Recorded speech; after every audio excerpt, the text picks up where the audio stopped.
Hello. We are so excited to be going live this morning with Jason Wiseman. We're going to be talking about business building, building a successful business, business ownership, and networking, and how you utilize that to get there. A lot of our audience are people that are looking for their next steps in their careers, career transition. And so if that's you and you're trying to figure out what's next, one of the things we always talk about is entrepreneurship or business building. And so I thought we'd bring on one of the experts today, and this is Jason Wiseman, and he is with us.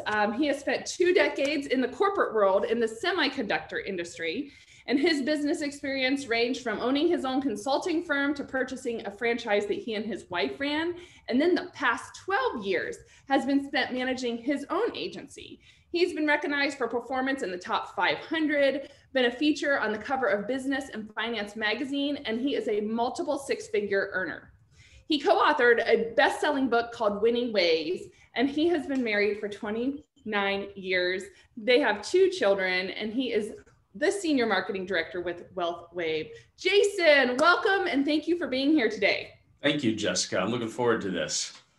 Well, you are a well-respected business owner in our community, and I know you made the choice to move from employee to business owner.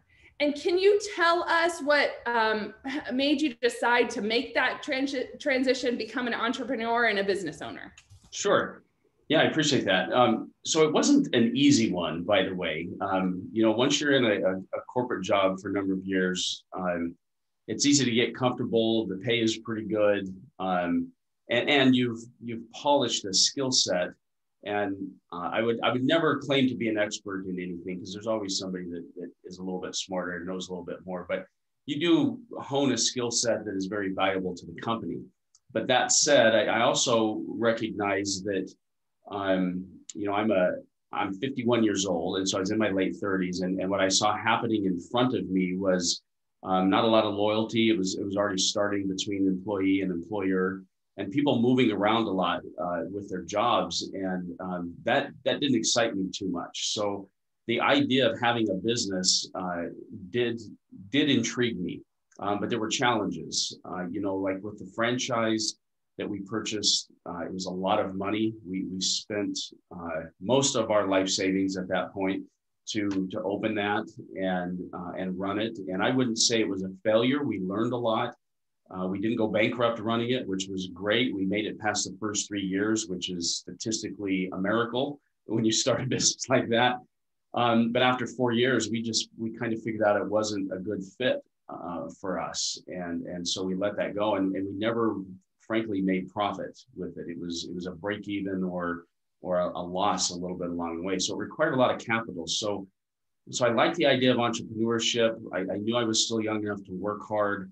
And I just had this little instinct inside of me that said, if you're ever really going to break free financially, you got to figure out a way to get in the driver's seat. And so that's really what sparked the move for me. And I was just fortunate enough to find the company that I'm with that allowed me to start on a part-time basis and make that transition.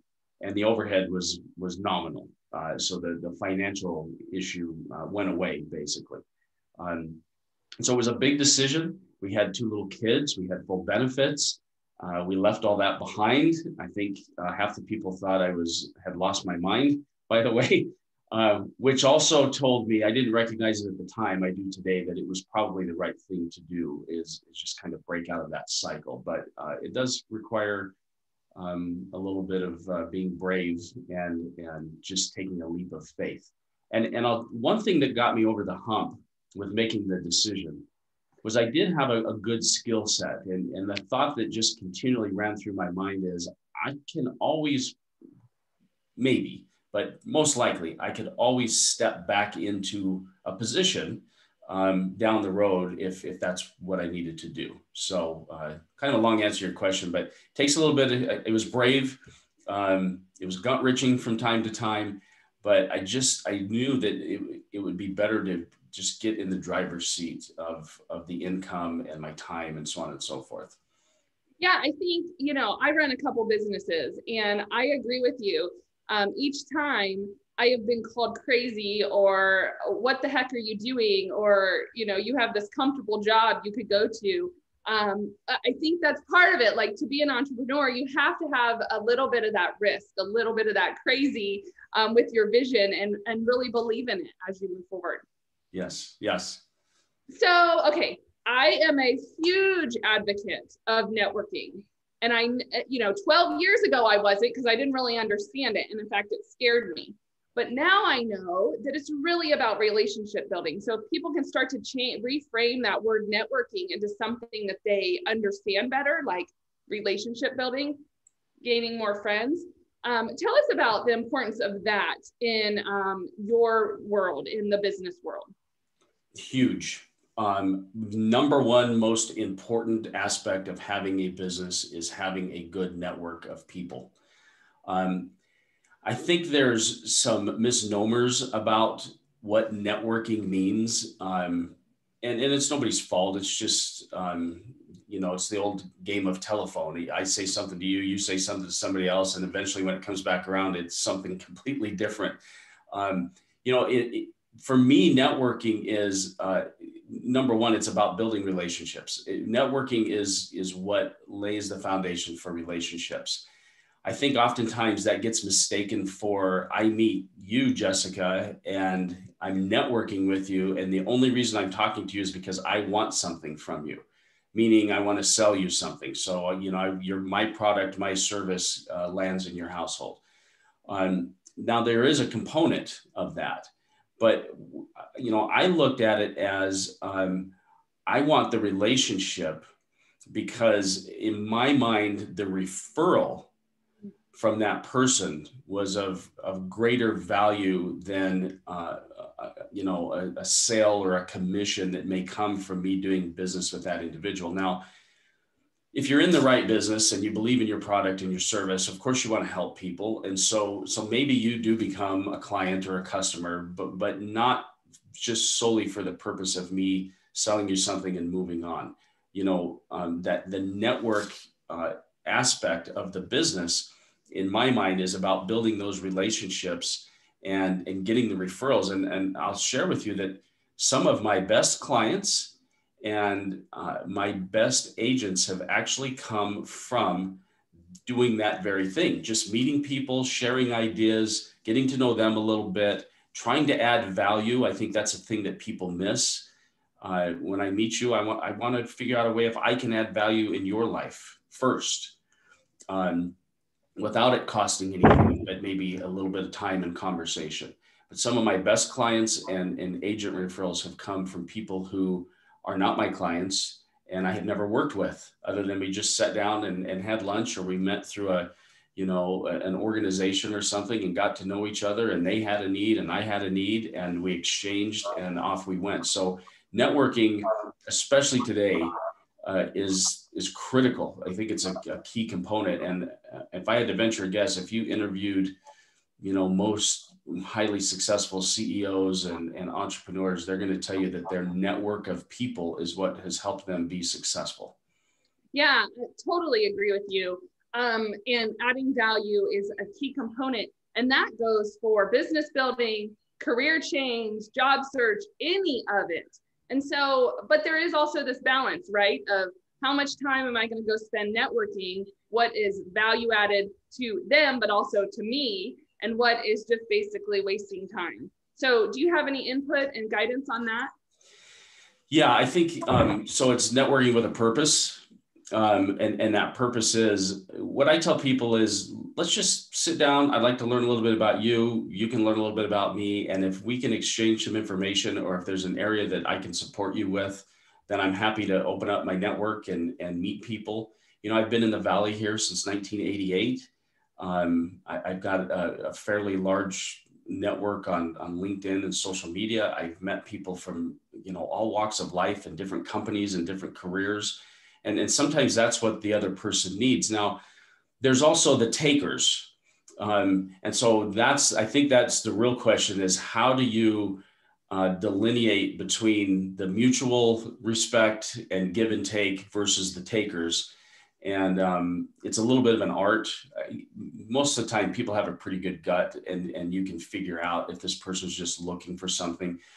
I'll give you the greatest example is the connections that we oftentimes get through LinkedIn or some kind of social media. And it's like, hey, Jessica, this is Jason. So glad we could connect. And then 10 seconds later, here comes oh, I do web marketing and I see you have this, and we should jump on a Zoom and I can show you how you can grow your whatever. To me, that's just an instant sales pitch. Not really looking. And the sad thing about that is what those people miss out on is, I'm fortunate that we have a group that takes care of like this background that you see and all the logo designs and that kind of thing. But I know other people who don't have that luxury. And the thing that those people miss by improperly networking is an introduction to somebody. And so I think that's the warning sign. So, you and I met, gosh, Jessica, it's been 11 years ago, I think, or pretty close to that, through Central Christian. And we just got to know each other. And I knew your journey with Career Connectors, and you knew my journey. And then we reconnected again. And, that's networking. That was a relationship that it's turned into something. Hopefully I'm adding value to you. And of course, this is adding value for me. So that's what networking is about. And you just have to be careful and do it with purpose and just be kind to people and tell them no, thank you if you're not interested in their service, and then move on to the people that want to add value. I love that part about being kind, because so often it has come full circle for some reason or another where somebody was rude, whether it was maybe not me, but somebody on my team or an employer that we work with, and then they need something from that person. And of course, they're not going to help you if there's a rudeness. So I always tell people to leave well, whether it's a job or something else, because networking is so important in building that relationship. I'll just kind of stay on this for a second. I've through that effort, I got asked to serve on a board. It's a cancer foundation. And I'm not here to pitch it, but this is an example of networking where there was no product, there was no money exchange. It's just, I belonged to a group. Somebody in the group was a cancer survivor. She wanted to start a foundation to help people. And I was not looking to serve on a board, by the way. I mean, we run a pretty busy life. And then somebody referred me to her and her to me, and she calls me and she says, this is what I want you to do. And I was hesitant and I paused, but after I heard her story and what she went through and her passion, I said, this is good for people. And so there is zero monetary value in that relationship, but there's a feel-good value that is priceless. And that would have never happened if I just would have said, no. If you're not interested in doing a financial plan or whatever, I don't have time to talk to you. That would have never happened. And then the lives that we'll touch as a result of that, who knows? It'll change somebody's life. And then through that effort, I've met a ton of other people. And so now, somebody comes along, they're looking for a job or they're looking for a service. I've got this entire other group of people that I can refer them to. And I know there's a big push right now, and I understand for electronic resumes and how that whole thing works, but I'd venture a guess that most of the open positions will still be filled because somebody in that company knows somebody who knows somebody who's out of work, and they can walk and look somebody in the eye and say, hey, you should look at Jessica's resume, right? Absolutely. So those relate. That's why, fortunately I'm not unemployed, but if I were, I would not be closed to having conversations with people because you just never know who you might meet. That's so true. All right. I want to jump into some stuff specific to building a business. Okay. And so we always hear, if you find your passion and you do your passion, you won't have to work a day in your life. And so I'm kind of this balanced person that's true, but I also know that you have to be bringing money in as well. And so you can't just watch Netflix all day because that's your passion and make money. Maybe you can make money at that. I don't know. But so what can you tell us your perspective on that? And then kind of like, what are some of the skills that it takes to build a really strong business? Yeah. So in 1992, a statement was made to me, do what you love and the money will follow. About a year later, I was walking through the airport. We were flying to Houston, and I was walking through the bookstore, and it was divine intervention. I stopped, I looked to my right, and there was a book. And the title of the book was Do What You Love and the Money Will Follow. And so that's a great resource if somebody wants to read it.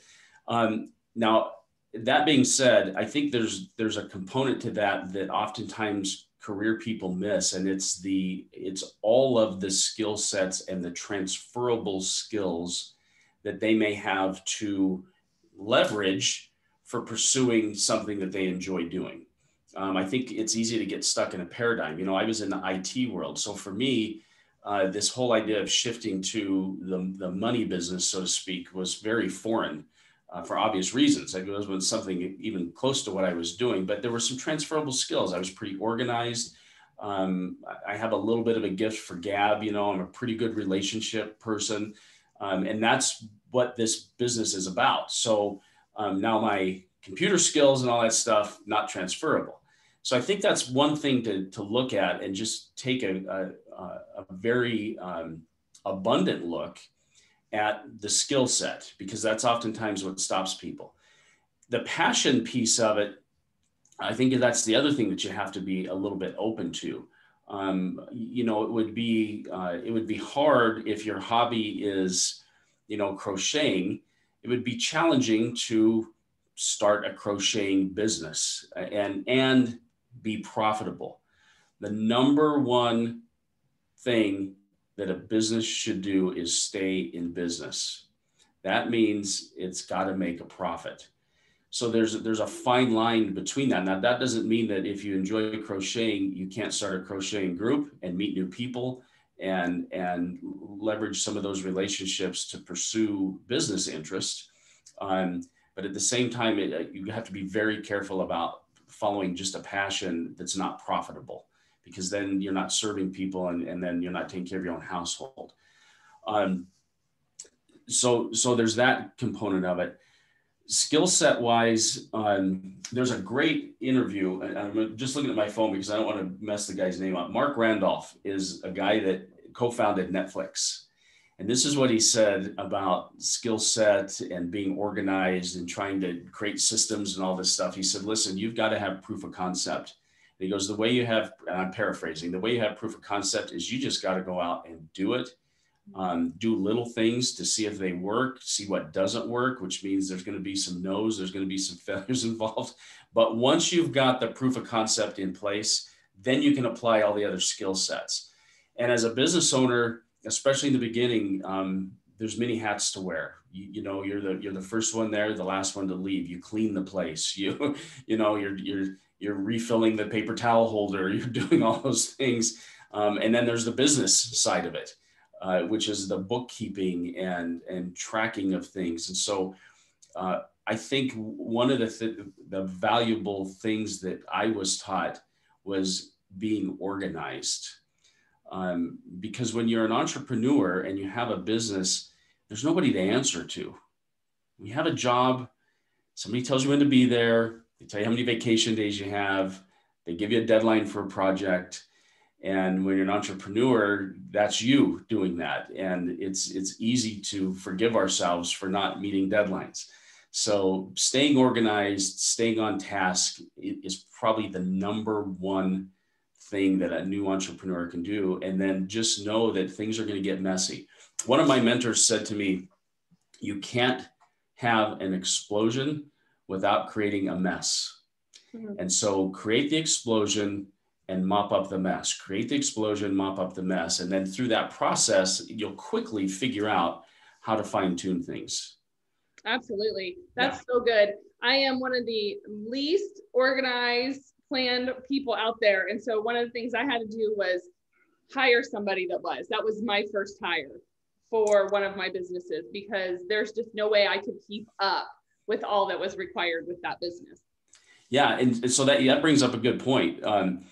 And that is, once you've created those little mini explosions, even if it's something you're super passionate about, I promise there are going to be aspects that you're going to go, I just don't like. You just get out of breath thinking about doing something. And the mistake people make is they let that grab a hold of them. And so the first thing to do is find somebody that is passionate about that, or that has a skill set that you can hire to do those things. I don't like to follow up on business. I mean, I like to know where business is. I don't want to sit on the phone. I don't want to sit on hold. I don't want to track the progress. It doesn't excite me. I'm not passionate about it. So I hired somebody who does that. And it literally doubled the revenue in 18 months after I did that. It's so worth it. It's one of those risk reward things, yes. right? You got to decide. Yeah, sometimes they're making more in a week than you are. Let's just be honest. That has to be okay. That's great. But long-term equity, it pays very nicely. Yeah. True.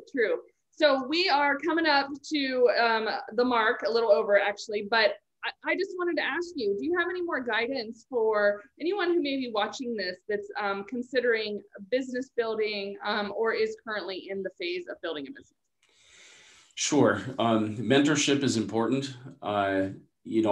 Get some people around you who care about you, who don't have a monetary interest in your outcome, but want you to succeed. Find somebody that's done what you're doing or what you're trying to pursue or something similar. There's lots of resources out there. SCORE is a great one.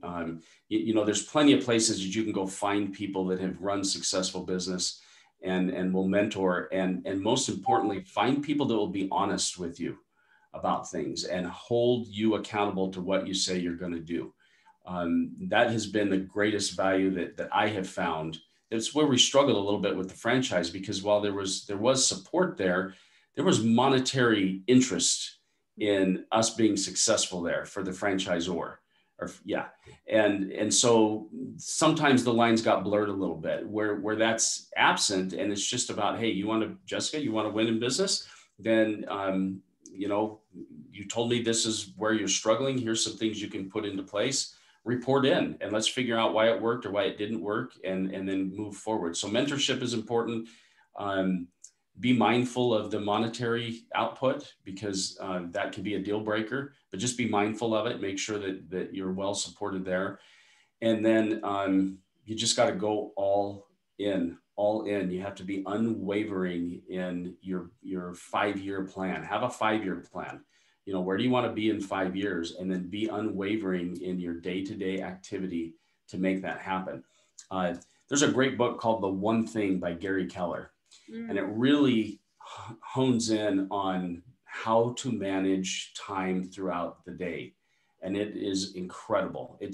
I've read tons and tons and tons of books. I have personal development time every day. I think that's another key thing. You got to work on you. You got to rest. You got to eat right. You got to keep your head right. And I've read a lot on time management. And that book, The One Thing, is at the top. Like, we study it every week. I'll just put it that way. It's at the top of my list for time management and using it wisely. So one last thing, we have seen a surge in the last couple of years in side hustles, and yes. there's a huge spectrum of what that can be. I'm actually in a coaching group right now, and this sounds ridiculous, but with over 900 women. And the coach we have is amazing. It's a lot of training, but anyway, everybody has a side hustle. That's how they're starting. And so is that kind of what you would recommend also, if you need to have, income coming in, but you have this thing that you really want to go do? Yeah, transition. That's a good point. Transition is wildly important, and it's going to be some long hours and some nights and weekends, but it's worth it. And there's good reason to have it. Inflation goes up about 10% a year pretty consistently. Wages, on the other hand, the average is about 3%. So unless you've got some additional income coming in, it's terribly challenging to keep up financially. And if you can do it in a setting where you can keep your stability of the current income. And then add to that some additional revenue as time goes forward. It does a couple of things. It takes the money pressure off. I think most entrepreneurs fail simply because of pressure. And one of those big pressures is money. So when you have something that's covering your current expenses and you're building, then you can be a little bit more open and methodical about what's happening. It doesn't mean you have to move slow, but you can focus more on laying the foundation than the revenue. Revenue is important. You heard me say that earlier. But oftentimes that revenue can get in the way of a foundation. And if the foundation crumbles, then there's no revenue. So side hustle is in my opinion, the way to do it. Unless you've got a few $100,000 in a bank account and you can survive for 4 years without any income, then go for it. But why at the same time? I think that side hustle is important. It gives you a business. It gives you tax advantages that employees don't get. And what if your passion isn't really what you thought it was, and you figure that out in a year? You still have your job, and maybe you can move on to something else. I think it's a very, very smart thing to do. I see more and more industries embracing it. The idea of starting a part-time business, doing something so that you can make the transition and not suffer the bankruptcy failure that occurs with most business owners. Agree. I remember starting when I was 24 in a corporate America position, and walking in, you had to sign an agreement that you would not be doing any other work. Like this would be your job. I'm like, I can't even imagine. The times have changed. Imagine an employer saying that to somebody. Instead, now companies are hiring people that are like, well, are you kind of entrepreneurial? Do you have other things going on? Because they like that drive and energy that right. brings. And so going back to the 2009 recession, my husband and I were like, we will never do that again. We will never put our family through that again. And so having multiple streams of revenue has been essential to our livelihood as well. Yeah. Yeah. It's crazy important in today's world. So Jason, how can people get a hold of you? You can find me on social media. I'm on Facebook and LinkedIn. It's just my name, Jason Wiseman. You'll see WealthWave is the brand that we're attached to, so they can get a hold of me that way. They can email me at jason.wiseman@wealthwave.com as well. So, connect with me on Instagram, Facebook, LinkedIn, and I'm open to conversation. Yeah. Awesome. Well, thank you so much for your time. It's just so great to know you. I'm glad you're here with us. I'm glad you're a part of our program. And thanks for doing this today. Yeah, I appreciate it. And hey, for the audience, I just want to give Jessica a compliment. She always has a smile on her face. Always, always, always. And so this is another actually tip that I got from a guy by the name of Chris Voss. You can find him. He wrote a book called Never Split the Difference. If you smile, you are automatically 30% more intelligent when you're not smiling. So Jessica, you are super smart. If that was the only criteria. That's awesome. You're the best. Thank you so much, Jason. I really appreciate it. You bet. And get a hold of him. We will put all his information on the posts underneath the video as well. Yeah.